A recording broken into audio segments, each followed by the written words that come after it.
Turning an in-grain box is really pretty simple, no matter what the shape is. I'll take you step by step making this lidded box where the lid pops. I've mounted a piece of cherry between centers here with the grain running parallel to the axis of the lathe. I'm just going to turn it into a cylinder and put a tenon on each end so it can go into a chuck. Just use the spindle roughing gouge just to remove the corners. Switch to a parting tool, put a tenon on each end so it'll fit into a chuck.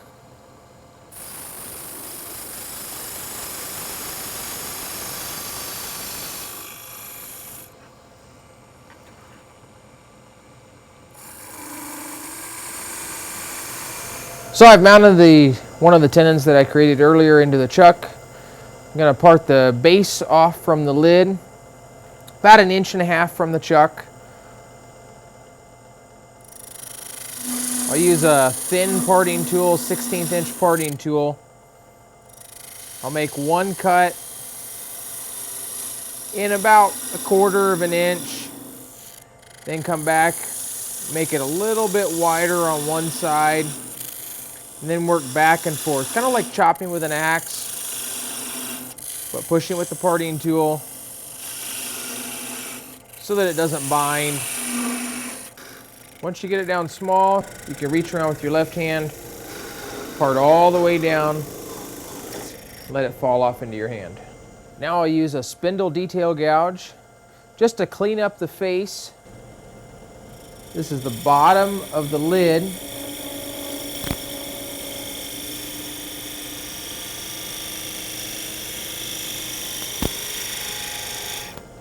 And I'm really only concerned with probably the outer 1/4 inch, 1/2 inch. The middle portion I'm going to hollow away later. To hollow out the lid, I've turned the tool rest 90 degrees. I want to adjust the height so that my tool is cutting on center line. And I'll do the majority of the hollowing with a 1/2 inch spindle detail gouge. So I'm going to place the tool straight into the center, cutting on center line. I want the handle level, the flute facing straight up. I'll push into the center, then turn the flute to the side a little bit, then swing the handle so the tip of the tool moves to the left.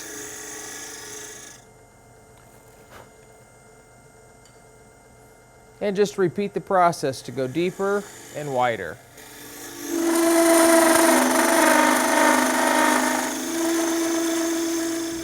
For this particular box, I want to hollow to a depth of about 1 inch. I just use a pencil, place the eraser into the center, my thumbnail marks the outside edge, and I can mark the other side for my depth. With the majority hollowed, I'll switch to a square nose scraper, raise the tool rest up so I'm cutting above center.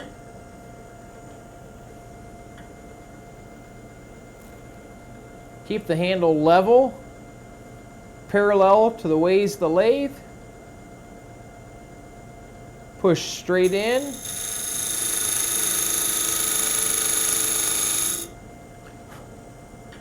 About 1/4 inch deep, just to create a nice round mortise. Make sure that the sides are straight.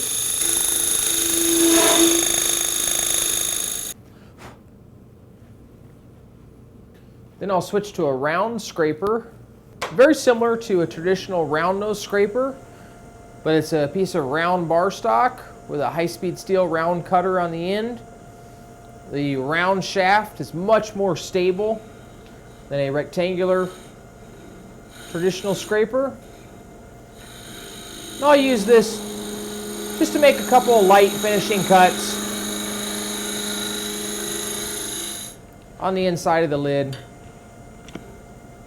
pushing straight in at the center. then swinging the handle.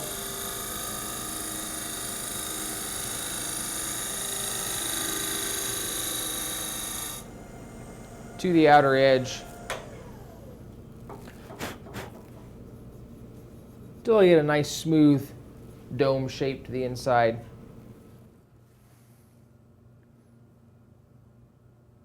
It's just shy of an inch. I'm going to add about 1/4 of an inch. Make a pencil mark there. And use a parting tool to cut it off on the pencil line.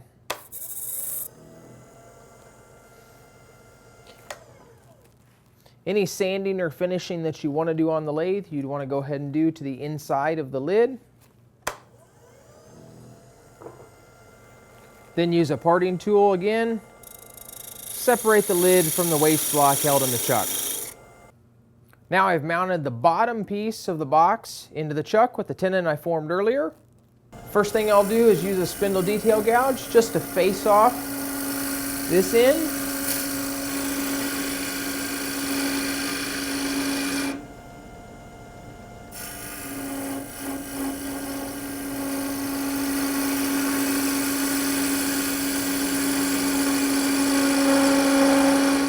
And much like the lid, I'm going to hollow out the middle, so I'm not concerned with cutting all the way to the center. I'm looking for a smooth, flat cut. That looks good. Now I use a parting tool, create a tenon to fit into the mortise in the lid, just slightly shorter.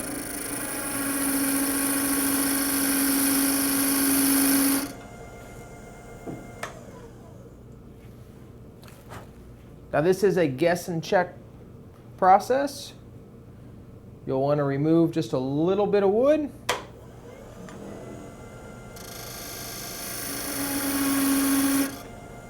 Stop the lathe. Check the fit on the lid.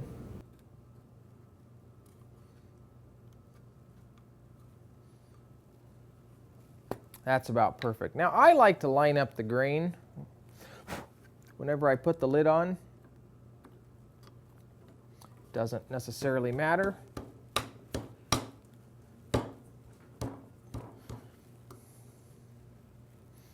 Now with the lid jammed onto the base, I can smooth up the outside.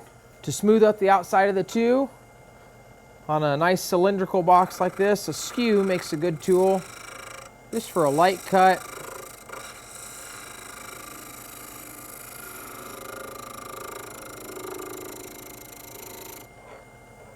Now I'll switch back to the spindle detail gouge. Put a nice dome shape to the top of the lid.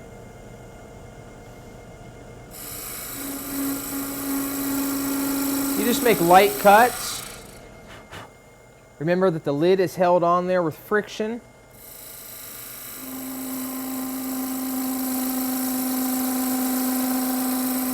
So you don't want to remove a lot of material at one time.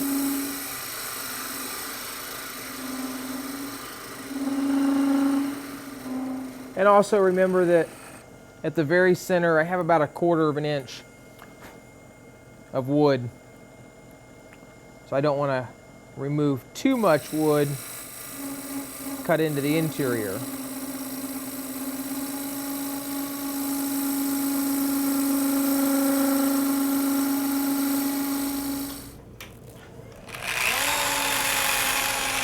You can quickly sand the box on the outside. I use a disc sander a lot of times just to quickly sand this. Also minimizes a lot of the scratches. If you want to hide the joint between the lid and the box,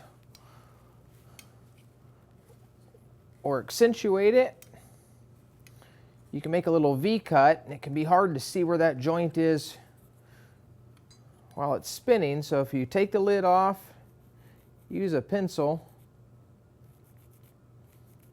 just go around the edge.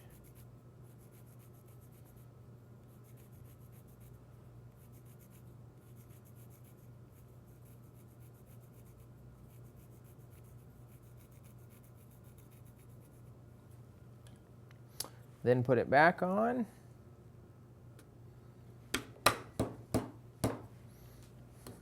Now you've got a real clear black line of where that seam is when it's spinning.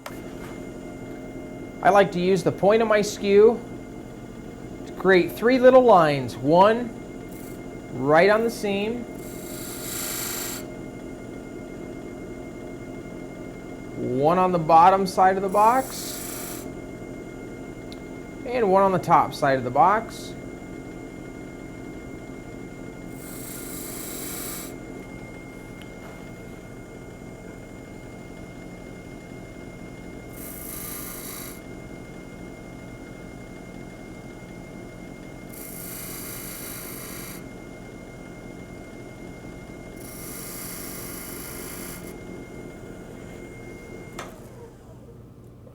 And with that, remove the lid.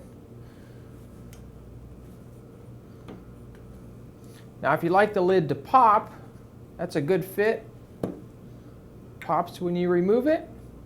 If you like a looser fitting lid, then you could simply use your parting tool and remove just a little bit.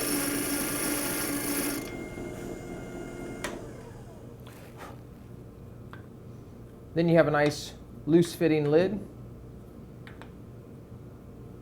So you can adjust the fit to your preference.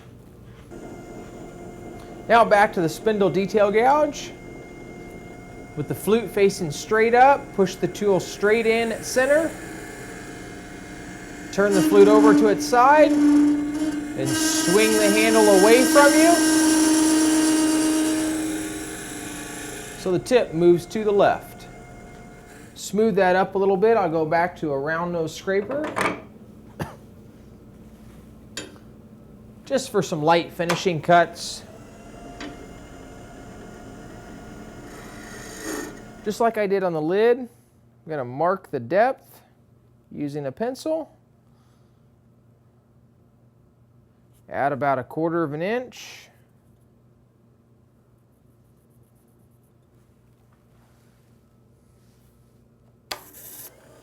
And cut it off there with the parting tool. Still make the parting cuts the same way. Go in 1/4 to 1/2 inch. Come back out, make the cut half as wide. Work back and forth that way. So there's clearance for the tool, doesn't bind. And you can catch it with your left hand. Now you could sand the bottom from here, but to go that extra step, what I like to do is jam this on to the waste that I have left and turn the bottom of that. So go back to a parting tool, create a tenon on here.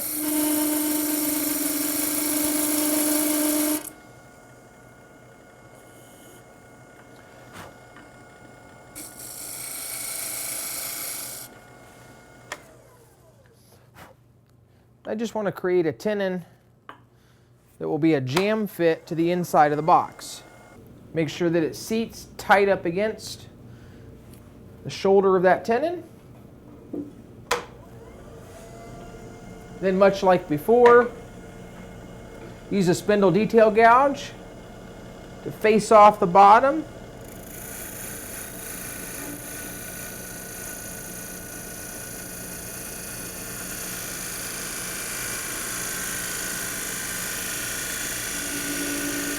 Make a light cut.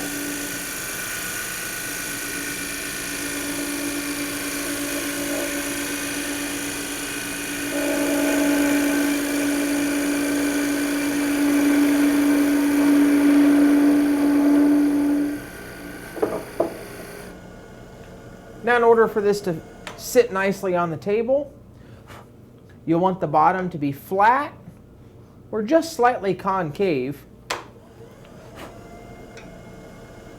So you may need to angle the tool in towards the center ever so slightly to create a slightly concave bottom. Or what I often do is just make the outer rim flat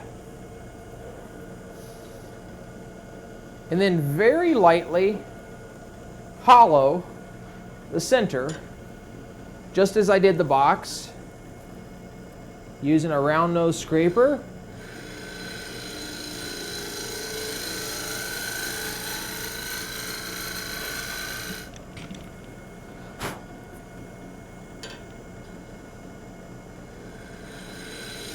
And with just a few light cuts,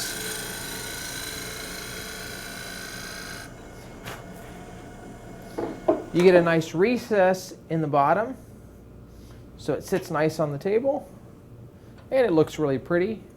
You can sand and finish the bottom of that if you like. Carefully work the box back off the tenon. And with that, you've got a box where the grain lines up, fits together nicely. Now I prefer to do my sanding on the lathe and then finish afterwards.